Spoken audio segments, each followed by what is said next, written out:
Got a quick update on the twin charged e55. I just got my order from Banks for the data logging stuff. This is their data monster.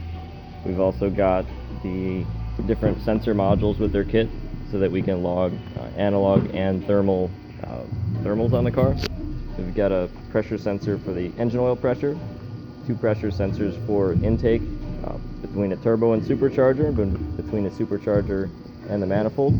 We're also going to measure air temp at those same locations, out of the turbo and then also out of the supercharger.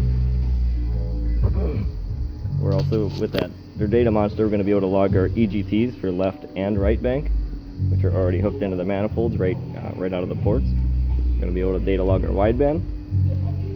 So we're going to tap, or rather weld some bungs for pressure and temperature coming out of the turbo.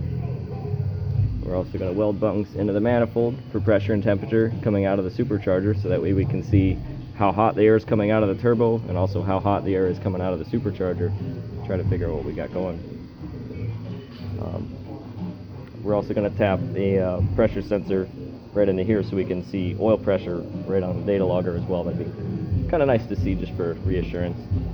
Still quite a bit of work to do on the car, namely fixing these brake lines, because that's a bit of a safety issue. It just needs to be sorted at some point. And I still want to get an air filter on here instead of running the screen, because I do drive this car quite a bit on the street. I definitely want to have air filtration to protect everything. And just a couple other things we're playing around with is these are some wheels off of one of my Audi track cars. So I think I can modify these wheels to get them to fit on the front. I like the look a lot. They're 10 inches wide, 18-inch diameter. Seem to fit well on the rear. So I have to drill out, or rather bore out the center cap. I won't be able to run the center cap because of the offset. So the hub is actually going to stick out a little bit past where the center cap is on here. So a little bit of doing. But once we get some data logging on it, get a little tune on it, we'll be able to turn the boost up and see what she does.